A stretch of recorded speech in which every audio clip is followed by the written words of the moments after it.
भगवान बुद्ध की जीवन यात्रा महज एक व्यक्ति की कहानी नहीं, बल्कि सत्य की खोज का एक महाकाव्य है। आइए इसे एक कहानी के रूप में समझते हैं।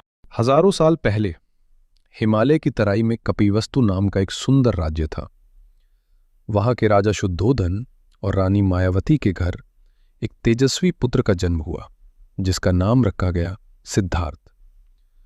सिद्धार्थ के जन्म के समय ज्योतिषियों ने भविष्यवाणी की थी कि ये बालक या तो एक महान चक्रवर्ती सम्राट बनेगा या फिर दुनिया को राह दिखाने वाला एक महान सन्यासी।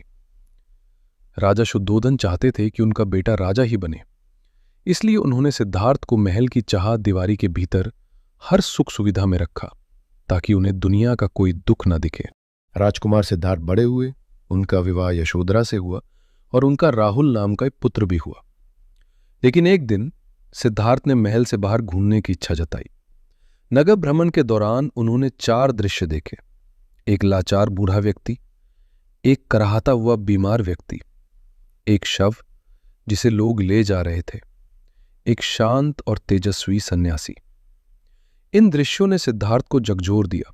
उन्होंने सोचा, अगर बुढ़ापा, बीमारी और मृत्यु निश्चित है तो इस जीवन के सुखों का क्या अर्थ है। 22 साल की उम्र में जब पूरी दुनिया सो रही थी, सिद्धार्थ ने चुपचाप अपने महल और परिवार को छोड़ दिया। इसे इतिहास में महाभिनिष्क्रमण कहा जाता है। उन्होंने अपने राजसी वस्त्र त्याग दिए, सिर मुंडवाया और एक साधारण भिक्षु बन गए।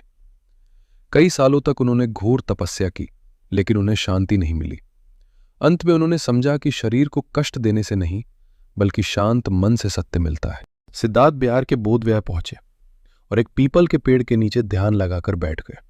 उन्होंने ठान लिया कि चाहे शरीर सूख जाए, मैं तब तक नहीं उठूंगा जब तक मुझे सत्य का ज्ञान न हो जाए। वैशाख पूर्णिमा की एक रात उनके मन के सारे अंधेरे मिट गए और उन्हें निर्वाण प्राप्त हुआ।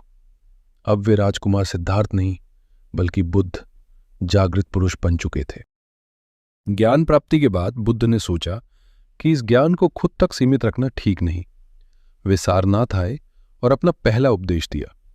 उन्होंने सिखाया कि दुनिया में दुख है, लेकिन उस दुख का कारण इच्छा, तृष्ण भी है। अगर हम अपनी इच्छाओं पर विजय पालें तो हमें दुख से मुक्ति मिल सकती है। बुद्ध ने अपना पूरा जीवन पैदल चलकर लोगों के बीच बिताया। उन्होंने राजाओं से लेकर गरीबों और डाकुओं तक को शांति और प्रेम का पाठ पढ़ाया। 80 वर्ष की आयु में कुशीनगर में उन्होंने अपनी अंतिम सांस ली। शांति भीतर से आती है, इसे बाहर मत ढूंढो। जीवन का असली आनंद त्याग,